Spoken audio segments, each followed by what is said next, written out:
Students, আজি তোমালোকৰ পাঠৰ অন্তৰ্গত ত্ৰিভুজ চেপ্টাৰটোৰ দ্বিতীয়টো ক্লাছ লৈ আহিছোঁ। আমি আগৰ ক্লাছত আলোচনা কৰিছিলোঁ ত্ৰিভুজ সম্পৰ্কে। ত্ৰিভুজ কেই প্ৰকাৰৰ আৰু সিহঁতৰ ধৰ্মবোৰ আলোচনা কৰিছিলোঁ। এতিয়া এটা বস্তু ৰৈ আছে তোমালোকৰ ধৰ্মবোৰৰ ভিতৰত সদৃশ্যতা ৰৈ আছে। সৰ্বসমতা পাইছিলোঁ, এতিয়া সদৃশ্যতা ৰৈ আছে। আমাৰ এইটো চেপ্টাৰৰ মূল বিষয়বস্তু হ'ল দুটা ত্ৰিভুজ সদৃশ হয় কি চৰ্তত, সেইখিনি আলোচনা কৰা হ'ব। তাৰে আগতে আমি সদৃশ চিত্ৰ কোনবোৰ সেইবিলাক চাম। এতিয়া সদৃশ চিত্ৰ বুলি ক'লে সদৃশ শব্দৰ অৰ্থ কি? সদৃশ হ'ল ইংৰাজীত চিমিলাৰ বুলি কোৱা হয়। দেখাত একেই, আকৃতি একেই, কিন্তু আকাৰ বেলেগ হ'ব পাৰে। আকৌ আকাৰ একে হৈ দেখাটো যদি একে হয় তেতিয়াহ'লে সেইটো সদৃশো হ'ব, সৰ্বসমও হ'ব। তেতিয়াহ'লে আমি যদি খালি সদৃশৰ কথা কোৱা হয় তেতিয়াহ'লে আমি বুজি পাব লাগিব যে দেখাত একে, আকৃতি সমান নহ'বও পাৰে। তেনেকুৱা বস্তুবোৰ সদৃশ হয়। যে তুমি যদি এক কপি ফটোৰ পৰা নিজৰ ফটোকে একবাৰ যদি তুমি পাছপোৰ্ট চাইজ কৰি লোৱা আৰু ষ্টেম্প চাইজ কৰি লোৱা তেতিয়াহ'লে ফটো দুটা কি হ'ব? তোমাৰ সদৃশ হ'ব। সিহঁত সৰ্বসম নহয়, কিন্তু সদৃশ হ'ব। গতিকে তেনেকুৱা চিত্ৰবোৰ একে ধৰণৰ চিত্ৰ যেনেকুৱা আৰু চিত্ৰ আছে। বৃত্ত, সকলোবোৰ বৃত্ত, এইটো এটা বৃত্ত আঁকিছোঁ মই, আৰু এটা বৃত্ত আঁকিছোঁ। বৃত্তটো আমি হাতেৰে আঁকিব নোৱাৰোঁ, আচলতে কম্পাছৰ সহায়ত অঁকা হয়। কম্পাছৰ সহায়ত আঁকিলে তাৰ আটাইবোৰ ব্যাসাৰ্ধই সমান হয়।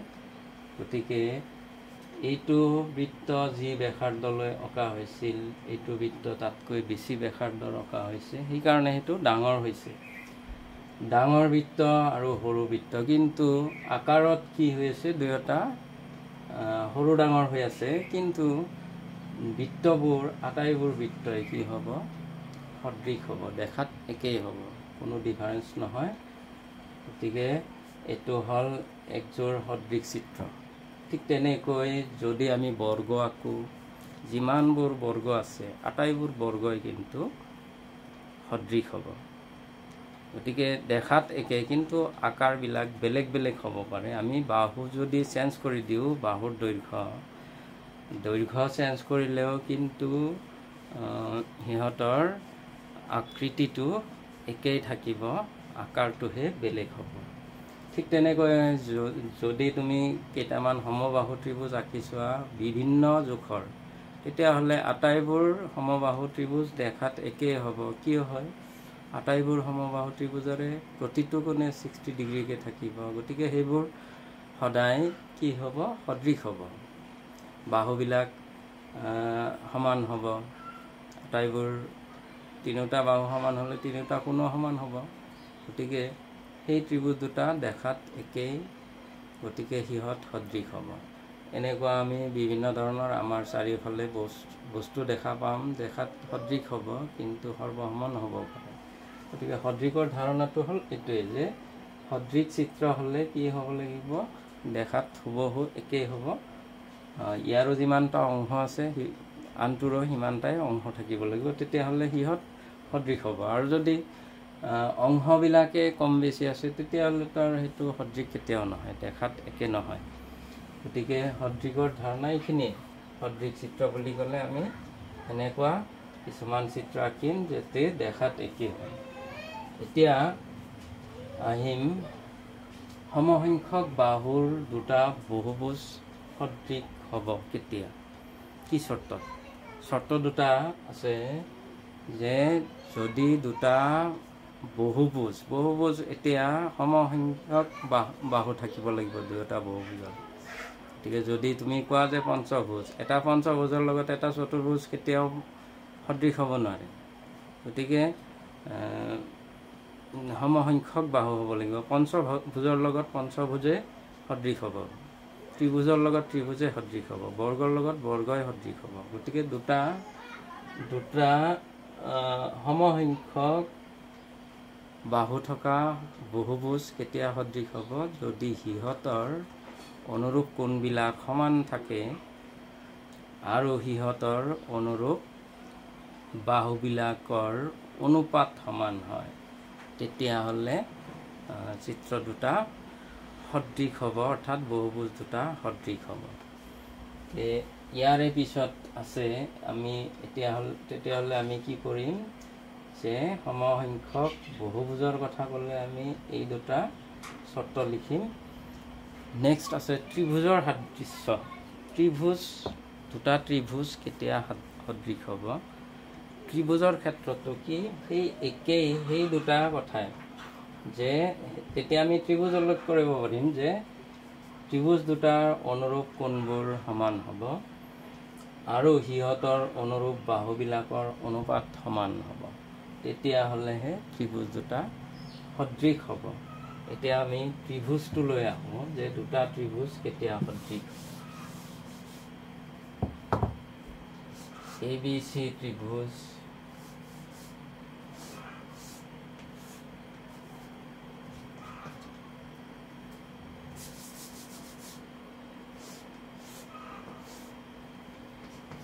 ABC ত্ৰিভুজৰ লগত PQR ত্ৰিভুজ, PQR ত্ৰিভুজ দুটা সদৃশ কেতিয়া হ'ব? ইয়াতে কৈছে সিহঁতৰ অনুৰূপ কোণবোৰ সমান হয়। ত্ৰিভুজ আৰু বহুভুজৰ ঠাইত আমি ত্ৰিভুজ বহাই দিলে হৈ যাব। যেতিয়া সিহঁতৰ অনুৰূপ কোণবিলাক সমান হয়, ধৰি ল'লোঁ যে এৰ লগত অনুৰূপ কোণ P কোণ, বিৰ লগত কিউ কোণ অনুৰূপ, দেখাত একেই, আৰু আমি এইটো লাগিলে আৰু সৰু কৰি দিছোঁ। দেখাত একেই কিন্তু আকাৰটো সমান নহয়। এতিয়া আমি পালোঁ যে এই কোণৰ লগত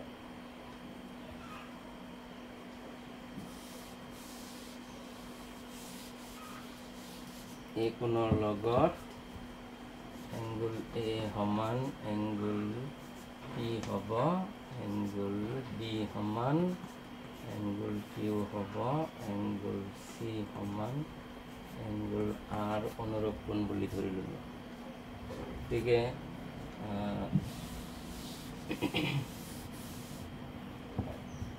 আৰু কি কৈছে দ্বিতীয়টোত যে সিহঁতৰ অনুৰূপ বাহুবিলাকৰ অনুপাত সমান। যদি এৰ অনুৰূপে P কোণ আছে, বিৰ অনুৰূপে কিউ কোণ, চিৰ অনুৰূপে R কোণ আছে, তেতিয়াহ'লে কি হ'ব? অনুৰূপ বাহুবিলাক হ'ব AB, ABৰ লগত কিন্তু PQ হ'ব। AB আৰু PQ অনুপাত কৰিলোঁ, কিন্তু এইটো অনুপাতহে সমান। BCৰ লগত BC বাহুৰ অনুৰূপ বাহু হ'ল QR আৰু AC বাহুৰ অনুৰূপ বাহু হ'ল PR। গতিকে এইখিনি হ'ল দুটা ত্ৰিভুজ সদৃশ হোৱাৰ চৰ্ত। এই চৰ্ত মতে দুটা ত্ৰিভুজ সদৃশ হ'ব। তেতিয়া সৰ্বসমতাত পাইছিলোঁ আমি অনুৰূপ বাহু সমান হ'ব লাগিব, কিন্তু এতিয়া অনুৰূপ বাহুৰ অনুপাতবিলাকহে সমান হ'ব, তেতিয়াহ'লে ত্ৰিভুজ দুটা সদৃশ। এতিয়া আমি লিখিম যে সদৃশ কেনেকৈ ক'ম? ত্ৰিভুজ ABC সদৃশ ত্ৰিভুজ PQR। সদৃশৰ চিন হ'ল এইটো। আমি সৰ্বসমতাত এনেকৈ দিছিলোঁ, কিন্তু এতিয়া ইকুৱেল চিনটো নাথাকে, সদৃশ হ'ব। গতিকে দুটা ত্ৰিভুজ সদৃশ হ'লে আমি এনেকৈ লিখিম। এতিয়া তোমাৰ প্ৰথমতে যদি তোমাক সোধে যে দুটা ত্ৰিভুজ কেতিয়া সদৃশ হ'ব বা দুটা বহুভুজ কেতিয়া সদৃশ হয়, যদি বা সদৃশৰ চৰ্তবোৰ লিখা, তেতিয়া তুমি লিখিব লাগিব যে দুটা ত্ৰিভুজৰ অনুৰূপ কোণবিলাক যদি সমান হয় তেতিয়াহ'লে, আৰু দ্বিতীয়তে অনুৰূপ বাহুবিলাকৰ অনুপাত যদি সমান হয় তেতিয়াহ'লে ত্ৰিভুজ দুটা সদৃশ বুলি ক'ব পাৰিম। এইটো হ'ল সদৃশ। এতিয়া সদৃশ হ'লে আমি সদৃশটো আমি অলপ পিছত আহিম। আকৌ সদৃশ প্ৰথমতে আছে আমাৰ মৌলিক সমানুপাতিকতা উপপাদ্য আৰু থেলছৰ নাইবা থেলছৰ উপপাদ্য বুলি কওঁ। এই মৌলিক সমানুপাতিকতা উপপাদ্যটো কি নাইবা থেলছৰ উপপাদ্য ক'লে কি বুজি পাওঁ আমি? এইটো উপপাদ্যকে বুজি পাম। উপপাদ্য 6.1 তোমালোকৰ পাঠৰ 6.1 উপপাদ্যটো আছে। সেই উপপাদ্যটোকে থেলছৰ উপপাদ্য বুলি কোৱা হয় নাইবা মৌলিক সমানুপাতিকতা উপপাদ্য বুলি কোৱা হয়। এতিয়া আহোঁ আমি সেই মৌলিক সমানুপাতিকতা উপপাদ্যটোলৈ।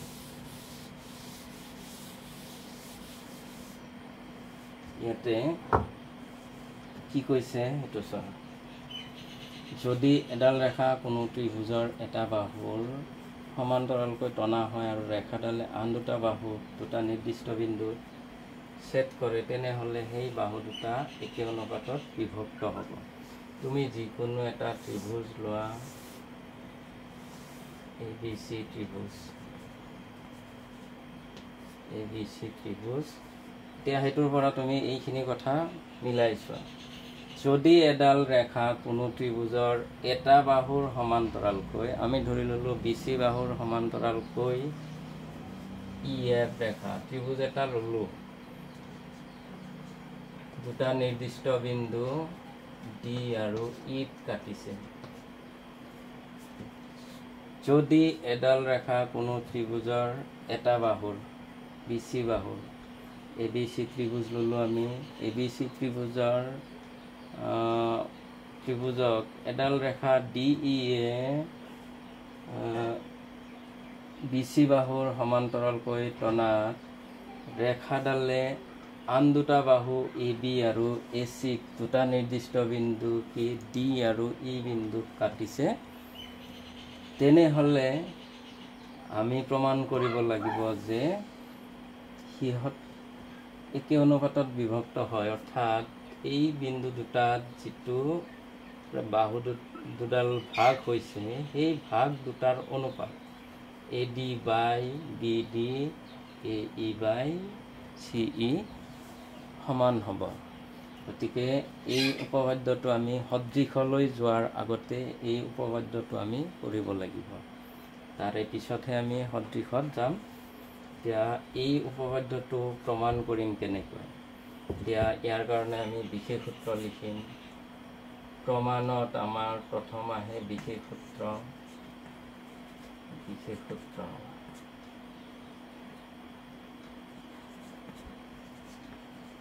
এই ভাগটো আমি এনে দেখুৱাইছোঁ, তুমি ইচ্ছা কৰিলে পৰীক্ষাত ভাগবিলাকৰ হিডিং নিলিখিলেও হয়, চিধা চিধি প্ৰমাণ লিখি গোটেইখিনি কৰি গ'লেও কথা নাই। কিন্তু আমি ভাগে ভাগে কৰিছোঁ। প্ৰথম বিশেষ সূত্ৰ মানে কি? বিশেষ সূত্ৰ হ'ল ইয়াক ব্যাখ্যা কৰাটোৱে হ'ল বিশেষ সূত্ৰ।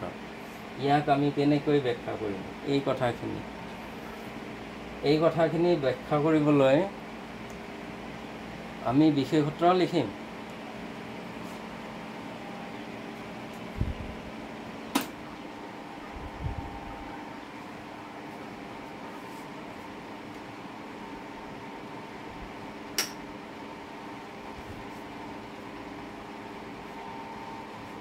ইয়াক ব্যাখ্যা কৰিম কি কেনেকৈ? যে আমাৰ ত্ৰিভুজ ল'ম, ধৰা হ'ল এইখিনিও কিন্তু প্ৰয়োজনীয় যে ইয়াতো তোমাৰ 1 মাৰ্ক থাকিব। এটা উপপাদ্য আহিলে বিশেষ সূত্ৰ লিখিব লাগিব, তাতে 1 মাৰ্ক চিত্ৰ সহ আঁকিলে। ধৰা হ'ল ত্ৰিভুজ ABC BC বাহুৰ সমান্তৰালকৈ ত্ৰিভুজ ABC BC বাহুৰ সমান্তৰালকৈ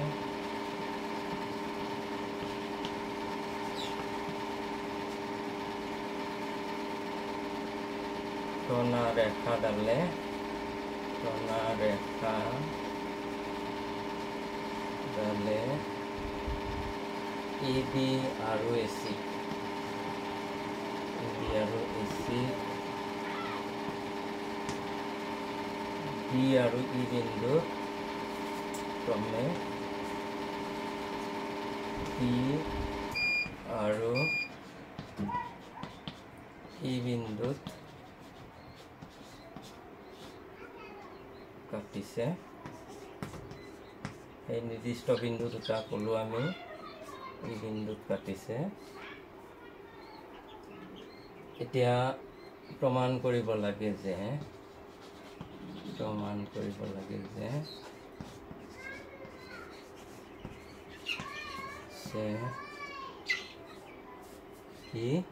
AD by BD সমান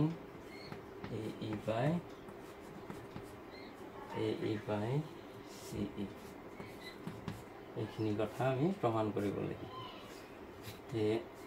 এটা উপপাদ্য প্ৰমাণ কৰিবলৈ গ'লে আমি প্ৰথমতে বিশেষ সূত্ৰ লিখিব লাগিব তাৰে পিছত কি লাগিব ইয়াক প্ৰমাণৰ সুবিধাৰ কাৰণে ইয়াতে আমাৰ সাফিচিয়েন্ট সুবিধা নাই কিজানি প্ৰমাণ কৰিবলৈ যাৰ কাৰণে আমি কি কৰিব লাগে যদি নাথাকে তেতিয়াহ'লে আমি কি কৰিব লাগে অঙ্কন কৰিব লাগে অঙ্কনটো কি কৰিম আমি প্ৰমাণৰ সুবিধাৰ কাৰণে কৰিম কি কৰিব লাগিব এতে অঙ্কনৰ উদ্দেশ্যখিনি কিন্তু আগতে বুজি পাব লাগিব কি উদ্দেশ্যত আমি অঙ্কনটো কৰি আছো উদ্দেশ্যটো হ'ল আমি ইয়াক AD by BD AE by EC সমান দেখুৱাবলৈ গ'লে এই অনুপাত বনাবলৈ গ'লে কিন্তু কেনেকৈ আমি আহিব পাৰিম এইটো কথা চিন্তা কৰিব লাগিব ইয়াতে দুডাল সমান্তৰাল ৰেখা আছে আমি আহিম ইয়াতে ত্ৰিভুজৰ কালিৰ সহায়ত কৰিম যদি এইটো এটা ত্ৰিভুজ আছে এইটো এটা ত্ৰিভুজ হয় তেতিয়াহ'লে আমি সেই ত্ৰিভুজ দুটাৰ কালিৰ অনুপাতত গ'লে এইটোৰ লগত এইটো ত্ৰিভুজৰ কালি সেইকাৰণে আমি কি কৰিম BE সংযোগ কৰিম তেতিয়াহ'লে দুটা ত্ৰিভুজ উৎপন্ন হ'ব এই দুটা ত্ৰিভুজৰ কালি লিখিবলৈ গ'লে আমি এইটো অংশ আৰু এইটো অংশ দি আমি কালিত বহাই দিব পাৰিম তেতিয়াহ'লে আমি সেই দুটাৰ অনুপাত পাম সেইটো উদ্দেশ্য কৰি ল'ব লাগিব কিন্তু ঠিক তেনেকৈ ইফালেও AE আৰু EC অনুপাতটো কেনেকৈ হ'ব ইয়াতো আমি দুটা ত্ৰিভুজ ল'ব লাগিব কেনেকৈ ল'ম এনেকৈ আমি অঙ্কন কৰিলোঁ অঙ্কন কৰিলে এইটো ত্ৰিভুজৰ লগত এইটো ত্ৰিভুজ অনুপাত কৰিলে অনুপাতৰ পৰা আমি এই ৰেখাখণ্ডবিলাকৰ অনুপাতো পাম এই হিচাপে আমি সেইটো অঙ্কন কৰিছোঁ কি কৰিছোঁ BE আৰু CD সংযোগ কৰিছোঁ BE আৰু CD সংযোগ কৰা হ'ল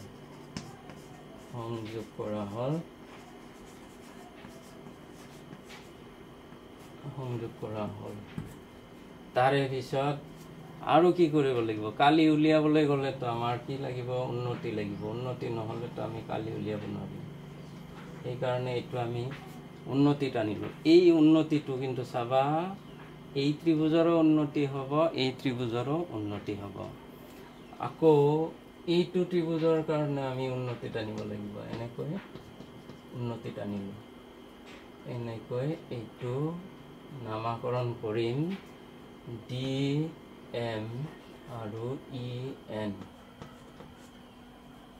এই দুটা উন্নতি গতিকে আৰু কি কৰিব লাগিব DM লম্ব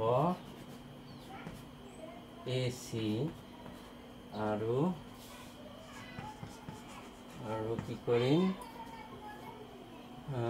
EN লম্ব AB টনা হ'ল EN লম্ব AB টনা হ'ল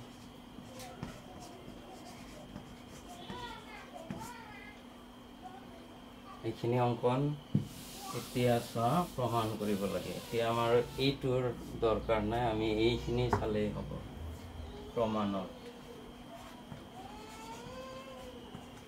প্ৰমাণত কি কৰিম আমি কি ক'লো যে দুটা ত্ৰিভুজৰ কালিৰ সহায়ত কালিটো উলিয়াৰ কাৰণে আমি কি কৰিছোঁ এইটো ত্ৰিভুজ আৰু এইটো ত্ৰিভুজ এতিয়া চোৱা এই বাহুটো যদি এ বিটো আমি এনেকৈ টানো ভূমি এ বিটো আমি ভূমি বুলি ক'লোঁ ইয়াতে এ ডি ই এ ডি এইটো ডি এইটো যদি এ বি হয় এইটো ডি বিন্দু আৰু হ'ল ইয়াৰে পৰা এনেকৈ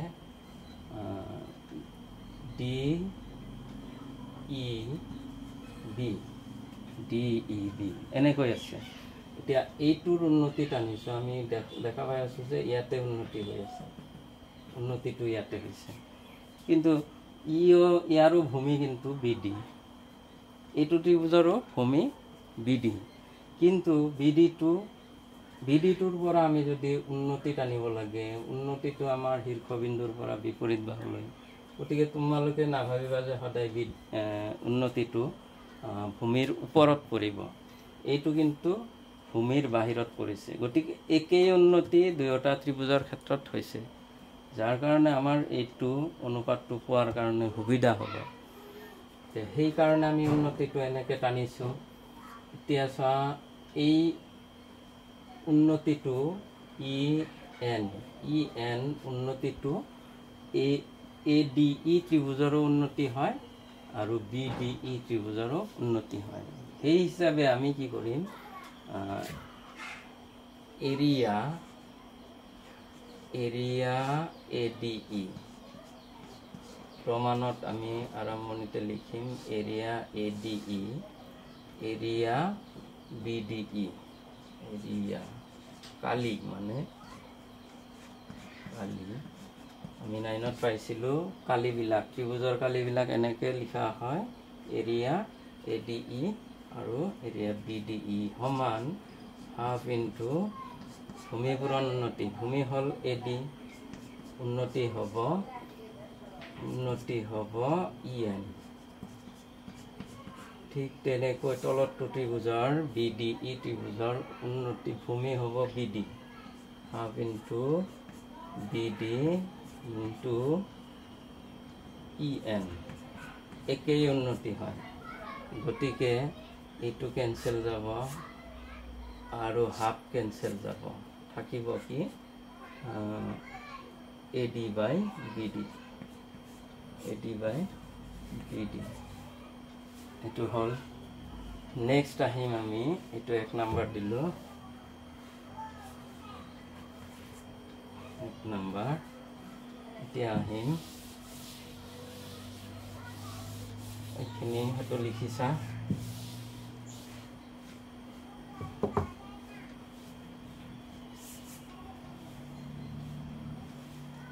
এ ডি বাই বি ডি আকৌ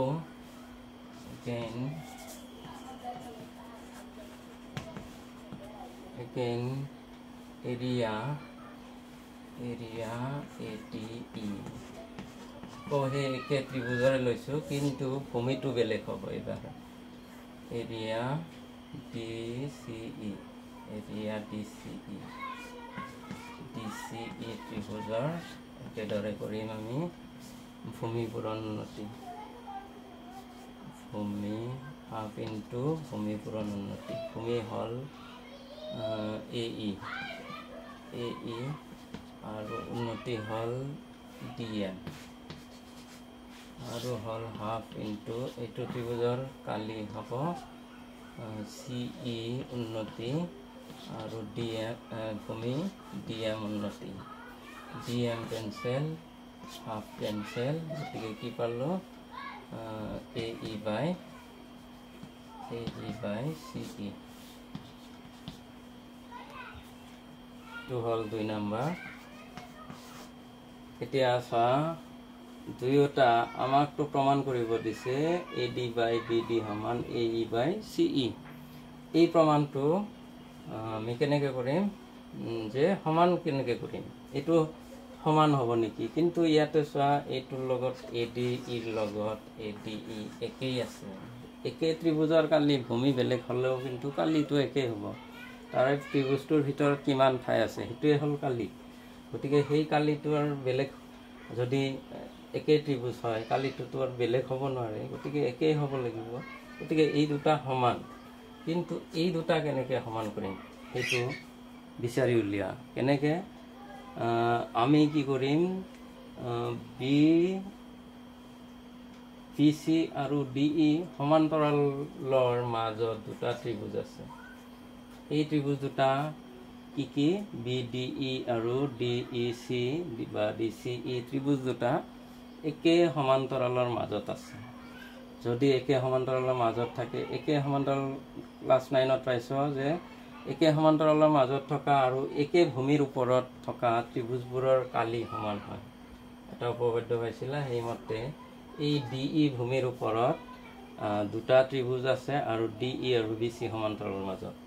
গতিকে সেইটোৰ দ্বাৰাই আমি এই দুটা সমান কৰি ল'ম। আগতে এই তলৰ ত্ৰিভুজ দুটাৰ কালি সমান কৰি ল'ম। তেতিয়াহ'লে আমি কি কৰিম, আহিম যে ত্ৰিভুজ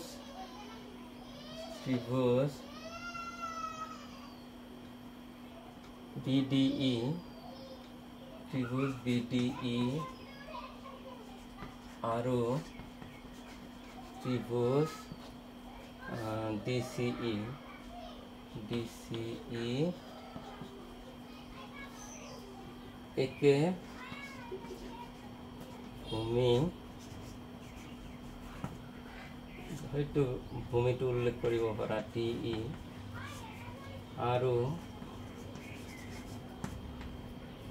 একে সমান্তৰাল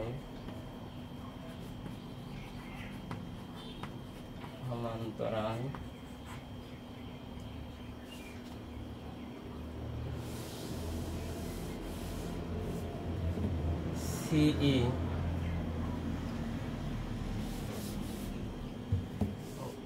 DE আৰু BC ব্ৰেকেটত হয়তো দিব পাৰা, DE আৰু BC সমান্তৰাল দুটা চিনাক্ত কৰি দিলোঁ। BC সমান্তৰালৰ মাজত আছে। গতিকে আমি কি লিখিব পাৰোঁ, এতেকে লিখিম আমি এৰিয়া DCE সমান এৰিয়া BDE সমান এৰিয়া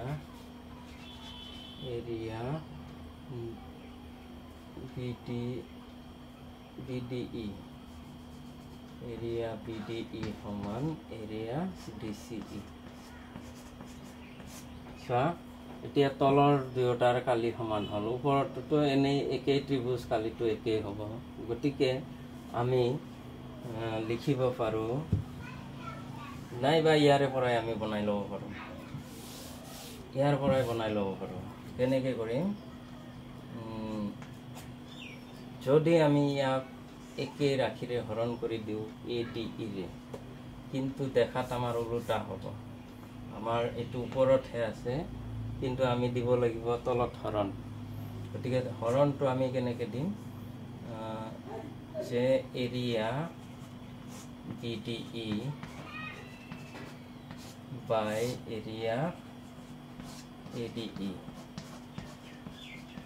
ইকুৱেল এৰিয়া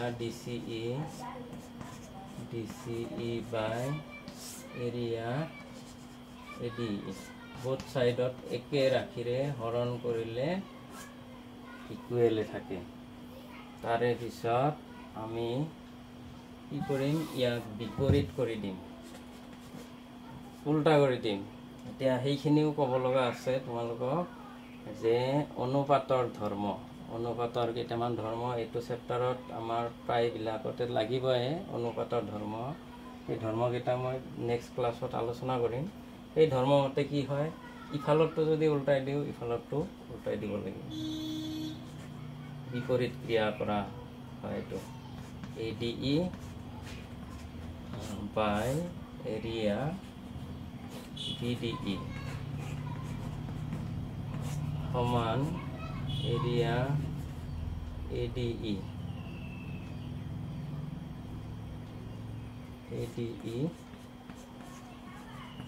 বাই এৰিয়া DCE। এতিয়া আমি লিখিব পাৰিম এইটো যিহেতু সমান হ'ল 1 নম্বৰত পাইছিলোঁ এইখিনি সমান এইখিনি আকৌ 2 নম্বৰত পাইছিলোঁ সেইটোৰ পৰা আনি পেলাই ইয়াতে বহাই দিলে সেইখিনিৰ জায়গাত এইটো যেনেকৈ বহাম AE বাই এইটোৰ ঠাইত বহিব AE বাই CE ঠিক তেনেকৈ সিফালে বহিব AD বাই BD বহিব AD বাই BD ইয়াতে আমি কি লিখিম 1 আৰু 2 ৰ পৰা 1 আৰু 2 ৰ পৰা এইটো 2 নম্বৰ আছিল না এইটো 2 নম্বৰ 1 আৰু 2 ৰ পৰা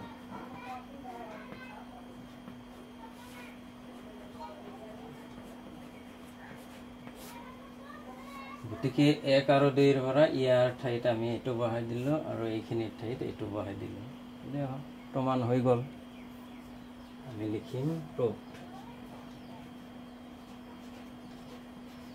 প্ৰমাণিত হ'ল এইখিনিয়ে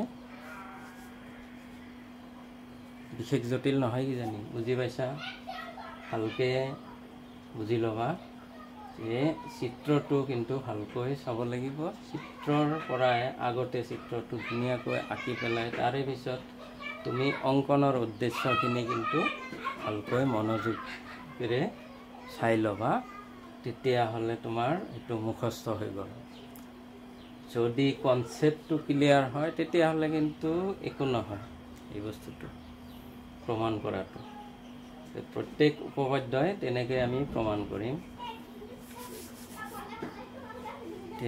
আজিলৈকে এৰিছোঁ এইখিনিতে নেক্সট ক্লাছত লগ পাম